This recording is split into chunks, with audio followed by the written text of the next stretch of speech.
Hey gang, what's up? Welcome back here to another edition of Intuitive Angling, and really appreciate you guys checking today's video out. And here it is, it's the 1st of July, and your guys' notifications are getting blown up by all your favorite YouTubers saying what the top 5 July lures are. So Intuitive Angling here, we're going to tell you guys what the 5 worst July lures are, the 5 lures you're going to be wasting your time fishing. So if you're fishing one of these 5 lures, you might want to try something else, and you'll probably be catching some more fish. So anyway, guys, real quick before we get started, just a couple quick housekeeping tips to keep the lights on here in the tackle room. Just want to invite everybody out there. If you want one of the best ways, if you want to show the channel some support here, it's becoming a member of the channel. And by becoming a member, you get a couple extra videos every week that aren't seen by the public, and that's some access to my personal email address for your fishing questions. And if you're interested, just go on my YouTube homepage. You'll see a little thing that says join in the bottom right. Click on that, or go to the about section and click on Intuitive Memberships. Gives you all the information for that. So much appreciated. Okay, guys, here we're going to go over this. July is, man, if you watch some of the videos that I've done here recently, you know that I talk about how tough the fishing gets in July. So guys, if you're out fishing right now and you're struggling to catch fish, don't feel bad about it, because fish start to get hard to catch in July. Unless you're fishing for smallmouth up north on the Great Lakes or something.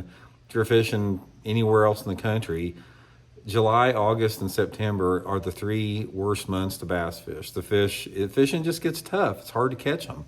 And so when you're talking about fishing in July or your lure selection, just always keep that in mind, that it's sort of going to be a grind a little bit. But anyway, I'm going to go over the 5 lure type categories and specific lures that you don't need to fish, because you're just, if you catch, a bass is going to hit a twig with a hook on it at times. But I can promise you, if you fish one of these 5 lures, you're not going to be catching that many fish. You're probably going to be struggling unless you're in a place that's just so loaded with fish that never see lures. But most people don't do that. So we're going to go through them 1 through 5 here. Okay, the first one, guys, is a big swim bait. Any type of a big glide bait or swim bait, something like that. A swim bait like this that stays up high in the water column, it's not going to be that productive in July. The fish just aren't really in the personality and the mode to bite those big swim baits this time of year. Now, the deeper swim baits is a different thing, but I'm talking about specifically the swim baits that are designed to pull those fish up a ways to get them off the top. So leave your glide baits and your big swim baits in your box. Second one, guys, is a lipless crankbait. Lipless crankbaits are not that great in the summertime. Now, yeah, you'll be able to catch a few fish. Say, for example, if you fish a, 1/4 ounce or some smaller one around some rocky banks and stained water, you may pick up a few fish. But for the most part, just fishing, you're not going to catch that many on it. Some guys may catch a few yo-yo in the thing deep on ledges occasionally. Overall, the fish, just for whatever it is, profile the bait, it's hard to say, but they simply will not bite a lipless crankbait under most conditions very good in the month of July. The next one, guys, is any type of a flat-sided crankbait like this. For some reason, it's just the mood and the personality of the fish. There's a lot of mysteries we don't really understand.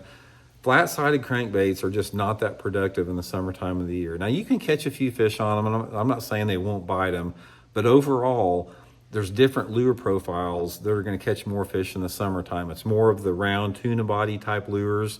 The flat side, for me, it's always more about colder water conditions. When that water gets really hot, I just simply don't catch that many on a flat side. Now, the one exception to that, I remember like the old, Pose used to make one called I think the RC1 or RC3. That was sort of a wide wobble in a little bit. It sort of had a wobble like a square bill. But most flat side crankbaits have a tighter wobble like this. They don't have a big wobble, and those fish don't seem to react to it very good in the hot water. The next one, guys, is any type of a red crankbait. Red crankbaits it's probably the worst color that you can throw in the summertime of the year. So this isn't a specific lure, it has to do with color. You never hear about anybody catching fish on red in the summertime, maybe because they don't throw it, I'm not sure. But I've experimented with it some, and when that water gets hot, they just will not bite red very good. And finally, the last one, guys, is the old, everybody's favorite, one of my favorite crankbaits is the old wiggle wart. A rock crawler or a wigglewort, they suck in the summertime. Now you can catch smallmouth on them up north, and I have in the summertime. But if you just go fishing with the thing, like if you get on your favorite stretch of riprap and you put a wigglewort on, don't expect to catch them like you do in February and March on the thing, because they're not going to bite it that good. So anyway, guys, that's my list for the 5 worst lures you can fish in July. Big swim bait or glide bait, any type of lipless crankbait, any type of flat side crankbait, a red crankbait, or a wigglewort. You're not going to be getting many bites if you fish one of those. So anyway, I hope you guys enjoyed it. We'll talk later.